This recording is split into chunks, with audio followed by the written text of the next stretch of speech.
να ζητήσω συγγνώμη τον κύριο Βορίδη που τον ανάγκασα να έρθει σήμερα εδώ. Παρόν έμαθα ότι θα είμαι εδώ, γι' αυτό ήρθε. Θα τα πούμε στην πορεία, κύριε Βορίδη. Ξεκινώ λοιπόν την ομιλία μου απευθυνόμενος στην κυβέρνηση. Μάλλον απευθυνόμενος στον κύριο Βορίδη. Κύριε Βορίδη, είστε στο πρώτο έτος της νομικής, το περάσατε από εκεί και μαθαίνετε το βασικό κανόνα. Ποιος είναι ο κανόνας ο βασικός? Γίνεται μία διάρρηξη σε ένα σπίτι, παίρνει ο άνθρωπος που υπέστη τη διάρρηξη στο αστυνομικό τμήμα και του λέει ο αστυνόμος, μην ακουμπήσεις τίποτα, θα έρθει η σήμανση να πάρει αποτυπώματα.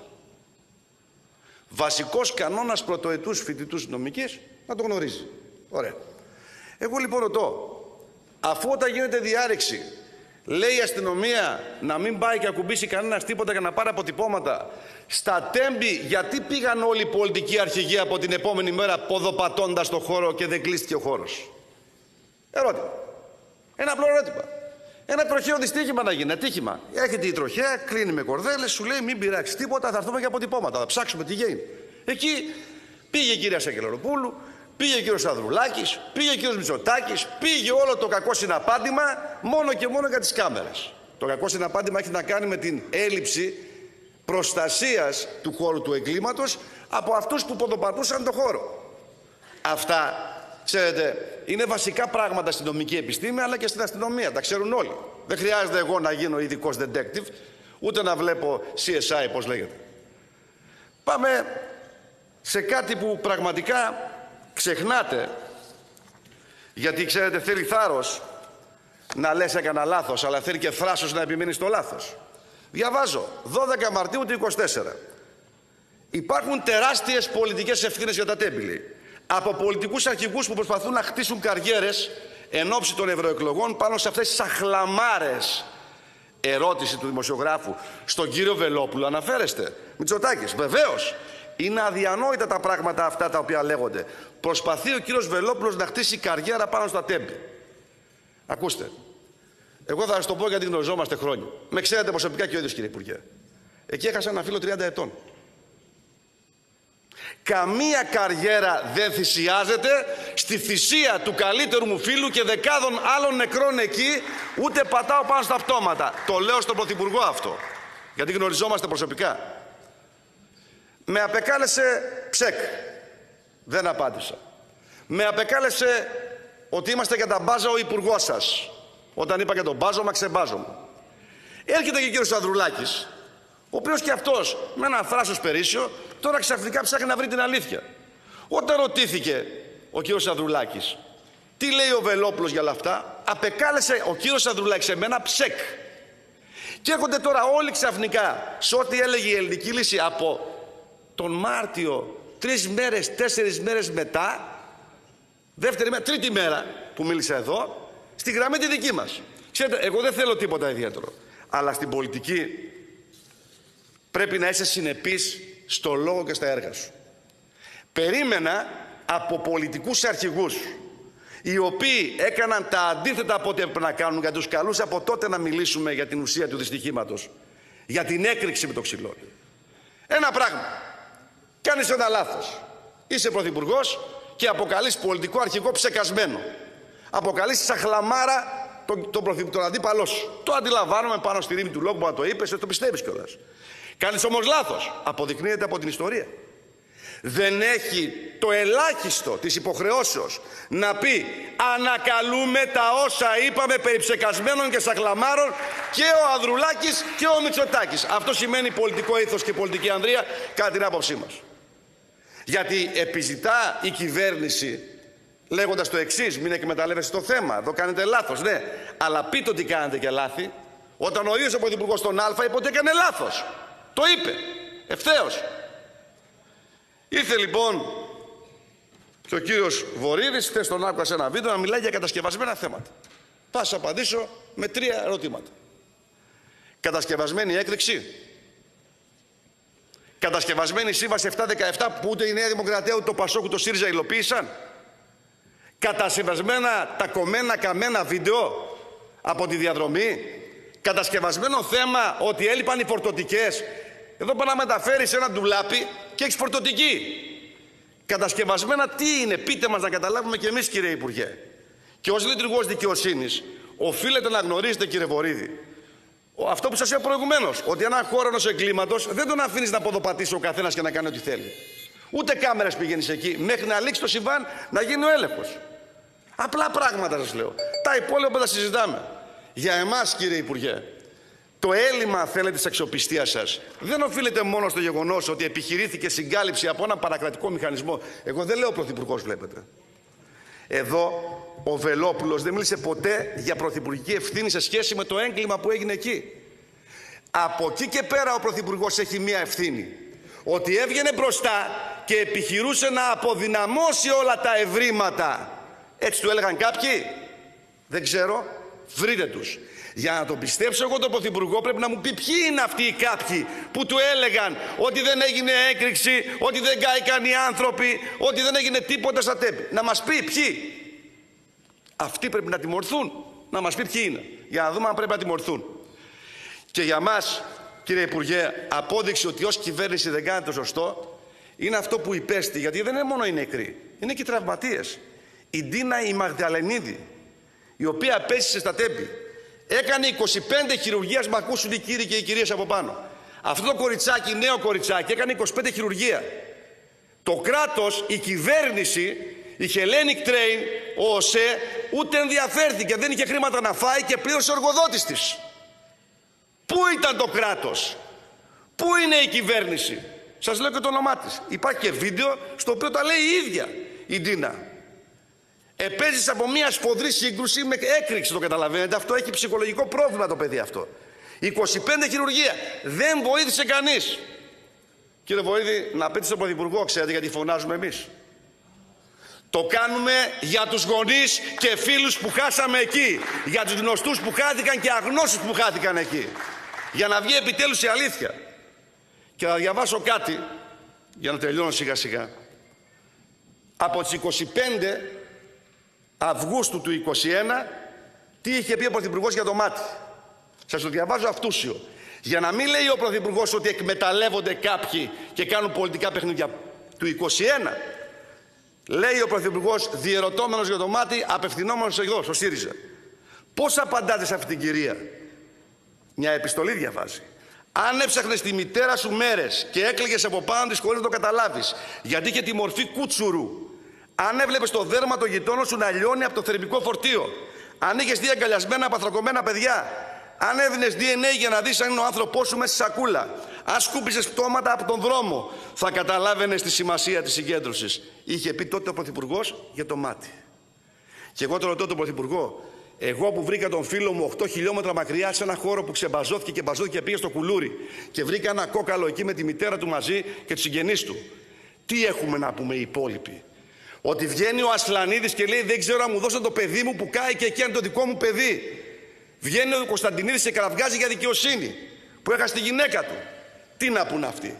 Αυτά τα ξέχασε ο Πρωθυπουργός που έλεγε το 21. Εμείς ως Ερηνεία, ως Νέμεση θα επενθυμίζουμε στον Έλληνα Πρωθυπουργό τι έλεγε και τι δεν κάνει σήμερα. Και απαιτώ δύο πράγματα. Πολιτική ανδρεία και πολιτικό ήθος από τους πολιτικούς. Δεν υπήρξε ούτε μία σοβαρή επιλογή μετά τις νέες εξελίξεις περί παραιτήσεων ή διαγραφών από τη Νέα Δημοκρατία. Νέες εξελίξεις είχαμε. Και έκρηξη υπήρχε και ξεμπάζωμα υπήρχε και μπάζωμα. Και ρωτώ λοιπόν τον κύριο Υπουργό ή τον κύριο Πρωθυπουργό. Ήρθε εδώ ο κ. Φλωρίδης και μας είπε ότι όσοι μιλούμε για μπάζωμα είμαστε για τα μπάζα. Τώρα λοιπόν ρωτώ εγώ ως πολιτικός αρχηγός, ως άνθρωπος, ως φυσικό πρόσωπο, ποιος είναι για τα μπάζα? Ο υπουργός σας και η κυβέρνησή σας ή οι αντίπαλοι σας που αποκάλυψαν το ξεμπάζωμα και μπάζωμα? Και επειδή δεν θέλω να μείνω μόνο σε αυτό, εγώ θα πω το εξής, κύριε Υπουργέ, ότι δεν ενδιαφέρεστε για τους Έλληνες. Είναι δεδομένο. Για την ακρίβεια, για το ρεύμα, γιατί ενδιαφέρεστε? Πείτε μου εσείς. Σας διαβάζω.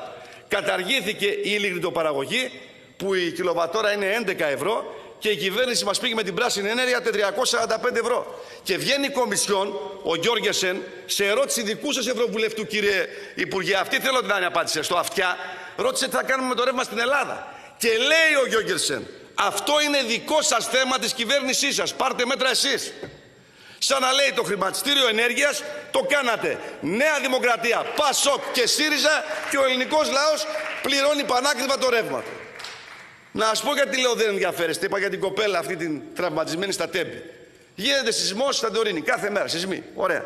Τι έπρεπε να κάνει μια πολιτεία? Να προστατεύσει από την εσωκέρδεια τους πολίτες.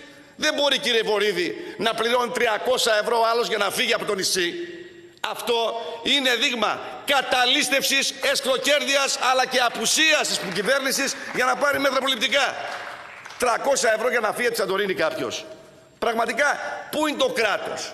Πού είναι να προστατεύσει τον πολίτη? Έχει την αγωνία του άλλος να φύγει γιατί φοβάται τους σεισμούς. Το αντιλαμβάνομαι. Και να πει το κράτος: έχω την ομπρέλα προστασίας και σε προστατεύω. Αλλά για να καταλάβετε τι κράτος φτιάξατε. Ξέρετε γιατί πήγε η ΕΜΑΚ, κύριε Βορίδη, εκεί με την Αιτζία και δεν πήγε με τα ΣΕΑ 130? ΣΥΡΙΖΑ, ΠΑΣΟΚ, Νέα Δημοκρατία. Έχουμε 13 ΣΕΑ 130 ή 12, δεν κάνω λάθος. Το ένα σκυλεμένο είναι και δεν πετάει κανένα. Και η ΕΜΑΚ αναγκάστηκε να πάει με την Αιτζία. Δεν πετάνε τα ΣΕΑ 130. Δεν πετάνε, το καταλαβαίνετε, δεν πετάνε. Ποιος στέει για αυτό που να πάρει και να σηκώσει? Και πάει η ΕΜΑΚ με την Αιτζία. Να γίνει ένα συμβάν με τους Τούρκους, πώς θα γίνουν αερομεταφορές? Για πείτε μου εσείς. Αυτή είναι η κυβέρνησή σας. Από όπου κι αν σας πιάσουμε, βρίσκουμε αποτυχία στην αποτυχία. Κι αν, εν πάση περιπτώσει, δεν μπορεί ο Πρωθυπουργός, εμείς απαιτούμε την παραίτησή του για όσα έγιναν και έλεγε τα Τέμπη. Αναλάβετε εσείς, μπας και πάει καλύτερα ο τόπος. Λέμε τώρα. Μπας και σώσετε το καράβι που βουλιάζει τη Νέα Δημοκρατία. Εσείς και κάποιος άλλος. Ξέρω εγώ. Βρείτε τα μεταξύ σας. Δεν μας ενδιαφέρει κιόλας. Αλλά αυτό που μας ενδιαφέρει είναι να σωθεί ο τόπος, να σωθεί η Ελλάδα. Και να σας πω κάτι. Εσείς μπορείτε να λέτε ό,τι θέλετε. Μπορεί να λέτε για καριέρες πάνω στα Τέμπη, μπορείτε να λιδωρείτε, να υβρίζετε. Θα συνεχίσουμε τον αγώνα για τη δικαίωση νεκρών αλλά και ζωντανών για την υπόθεση των Τεμπών. Τελεία, παύλα. Πάμε στον κύριο Δένδια, ο οποίος έκανε μια δήλωση. Πραγματικά ο άνθρωπος είναι πιο επικίνδυνος από το Μητσοτάκη. Γιατί τον προαλήφουν για δελφίνο τους. Και είπε προχθές: καταλαβαίνω τη φοβία που το μεταναστευτικό δημιουργεί σε ευρωπαϊκές κοινωνίες. Πρέπει πάντα το ελληνικό κράτος, η ελληνική δημοκρατία να έχει μια ανοιχτή αγκαλιά. Πακιστανούς, Αφγανούς, ό,τι υπάρχει. Πρέπει να δούμε κάτι τι θα κάνουμε με το δημογραφικό. Η Ελλάδα στον 21ο αιώνα κινδυνεύει να γίνει μια χώρα 7 εκατομμύριων γερόντων. Υπάρχει ένα κατώτατο όριο στη δομή δυνάμεων που χρειάζονται ενόπλες δυνάμεις. Αν ο ελληνικός πληθυσμός δεν μπορεί να συμπληρώσει αυτό το κατώτατο όριο, τότε η Ελλάδα καθίσταται μια ανυπεράσπιτη χώρα. Έβγαλε τη διάγνωση. Η λύση. Συμφωνείτε με τη λύση, κύριε Βορίδη, του κ. Δένδια? Να αγκαλιάσουμε τους Πακιστανούς, Αφγανούς που πάμε στο στρατό? Αυτό θέλω να μου απαντήσετε. Μην γελάτε. Εδώ θα μου απαντήσετε εσείς ο ίδιος. Εσείς θα μου απαντήσετε. Αν συμφωνείτε με τη λύση που προκρίνει ο Υπουργός Εθνικής Άμυνας. Να γίνουμε απικία Ισλαμιστών. Ή θα γίνουμε, λέει, χώρα γερόντων ή απικία Ισλαμιστών. Θέλω την άποψη του Υπουργού, γιατί τον γνωρίζω χρόνια, αν συμφωνεί με τη δήλωση Δένδια. Αν δηλαδή σας ικανοποιεί. Διότι είστε ανίκανοι να εφαρμόσετε μέτρα εναντίον, θα το πω, της λειψαδρίας. Να παλέψουμε όλοι μαζί με προτάσεις για το δημογραφικό, να επιλύσουμε το πρόβλημα του αφανισμού του έθνους. Και τι κάνετε? Εμπλουτισμό. Στη γραμμή Μητσοτάκη. Διαφωνούμε και με αυτό. Αλλά θέλω την απάντησή σας. Εμείς, αγαπητέ κύριε Βορίδη, να σας υπενθυμίσω κάτι που λέγατε κι εσείς. Αν ήρθατε εδώ, λέγατε παλιά στη Νέα Δημοκρατία, για να διαγράψετε μια ιστορία χιλιόχρονη, 1000 ετών, έθνους, κάνετε λάθος. Τα λέγατε παλιά. Τώρα λοιπόν θα το ξαναπείτε αυτό. Γιατί αυτοί που θέλουν κάτι τέτοιο είναι πολύ μικροί για τα μεγάλα που χρειάζεται το έθνος, η πατρίδα και η ιστορία της. Και επίσης να του προτείνουμε κάτι άλλο. Ξέρετε, κύριε Υπουργέ, ότι απαγορεύεται να έρθουν στην Ελλάδα οι χριστιανοί της Συρίας? Ρώτησα τον Υπουργείο Εξωτερικών και μου λένε υπάρχουν προβλήματα. Γιατί να πάρω Πακιστανούς και Αφγανούς όταν υπάρχουν άνθρωποι που είναι χριστιανοί ή γνωστοί χριστιανοί στη Λεβαντίνη που θέλουν να έρθουν στην Ελλάδα? Να λύσω το δημογραφικό αλλιώς. Με ομοδόξους λαούς. Όχι να το λύσετε έτσι. Λέω ότι τουλάχιστον προτείνετε κάτι τέτοιο. Να το αντιληφθώ ότι υπάρχει μια βασιμότητα λογικής. Που για μας η επίλυση του δημογραφικού είναι να δώσουμε κίνητρα στην μάνα Ελληνίδα να γεννήσει Ελληνόπουλα. Αυτό που λέγατε εσείς παλιότερα. Κλείνω λοιπόν εδώ. Θα πω κάτι. Ξέρω τι συμβαίνει. Το σύστημα μας τρέμει. Είναι δεδομένο. Λέμε αλήθειες και δεν μπορεί να μας ελέξει. Και αυτό είναι δεδομένο. Θέλετε αποδείξεις? Να σας πω, κύριε Βορίδη, την ιστορία με τον Μάσκ. ο οποίος συνομίλησε με τον ευρωβουλευτή μας, είχα μια επικοινωνία, κανένα ελληνικό κανάλι δεν κάλεσε αυτόν. 3 μέρες ήταν Πασόκ, Νέα Δημοκρατία και ΣΥΡΙΖΑ και σχολίαζαν τον ΜΑΣΚ, όχι η ελληνική λύση. Όλοι μιλούσαν στα μέσα ενημερώσεως εκτός από εμάς. Η ιστορία της εκλογής του Τραμπ. Όλοι μιλούσαν στα μέσα ενημερώσεως για τον Τραμπ εκτός από εμάς, που εμείς λέγαμε από την αρχή συμφωνούμε με αυτά που λέει ότι θα κάνει ο Τραμπ με επιφύλαξη. Η ιστορία με την Ουκρανία και τα τάγματα Αζόφ. Δικαίωσή μας, γιατί βγήκε ο Ζελένσκι και είπε ότι 100 δισεκατομμύρια τα ενθυλάκωσαν κάποιοι που λένε ότι τα έδωσαν. Και ρωτώ, έχει εμπλοκή η ελληνική κυβέρνηση? Έστελνε όπλα. Είπε ναι στο να στείλουμε οικονομική βοήθεια. Όταν ο Ζελένσκι που στηρίζει την κυβέρνηση αυτή στην Ουκρανία λέει ότι εμείς δεν πήραμε 176, πήραμε 76 δις, όχι 176, τα άλλα 100 δεν ξέρω πού είναι. Να ρωτήσω, πού είναι τα λεφτά? Ποιος έφαγε τα λεφτά? Ποιοι Ευρωπαίοι ηγέτες εμπλέκονται και αν εμπλέκεται και η ελληνική κυβέρνηση? Η ιστορία με τις ΑΠΕ και τους παρόχους ενέργειας. Είχαμε δίκιο. Όλοι μιλούσαν στα μέσα ενημερώσεως για τη δήλωση για τις εξορίξεις του Πρωθυπουργού και ότι οι ΑΠΕ δεν είναι τόσο καλές και πάμε από κάπου αλλού. Εμείς δεν μιλήσαμε.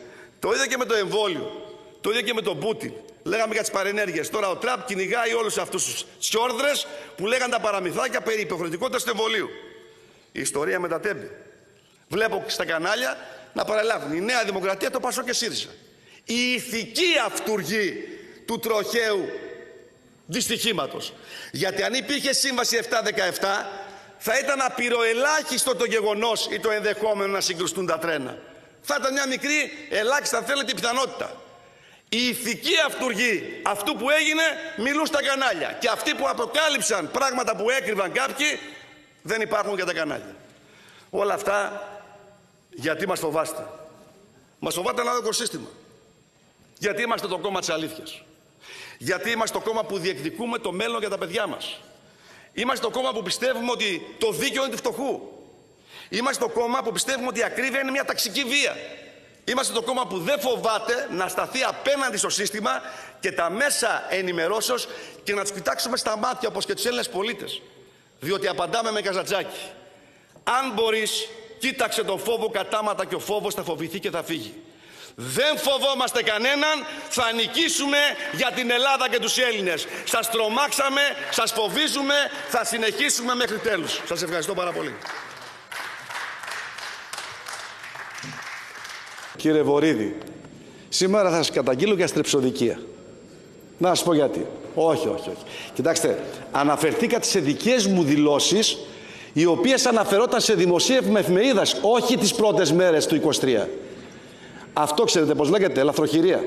Εγώ διάβαζα ένα δημοσίευμα και έθετα ερωτήματα το 24 αυτό το δημοσίευμα που λέτε εσείς. Για το 23 δεν μιλήσατε καθόλου. Θα σας πω και άλλα τώρα. Ακούστε, μπορεί εδώ κάποιοι να σας φαίνονται ότι είναι γάτες ή γατάκια. Στην ελληνική λύση δεν περνάνε αυτά. Είναι ελαφροχειρία να χρησιμοποιεί στοιχεία από εφημερίδα, να τα βάζει στο στόμα ενός Προέδρου, ο οποίος έθετε ερωτήματα από βήματος Βουλής για το συγκεκριμένο άρθρο. Πάμε στο επόμενο. Γιατί εκτός αν μας απογορεύεται να κάνουμε και ερωτήσεις, έτσι. Μήπως, βάσει τα δημοσιεύματα. Καθημερινή δημοσίευμα. Καθημερινή, επαναλαμβάνω. Κάνατε άλματα. Ακούστε γιατί κάνατε άλματα. Θέλετε απόδειξη? Ερώτηση. Έγινε η σύγκρουση, ναι ή όχι?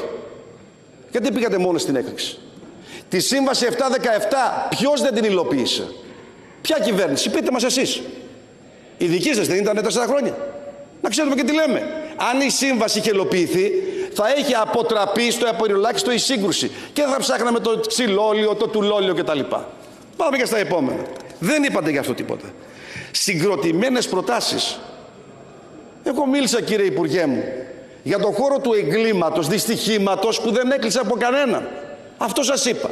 Σας είπα ότι υπήρχαν παρεμβάσεις. Ο κόσμος πήγαινε και ερχόταν εκεί πάνω. Μην σας δείξω το βίντεο το σχετικό, που υπήρχαν και άνθρωποι 4 το πρωί εκεί που δεν είχαν καμία θέση στο χώρο.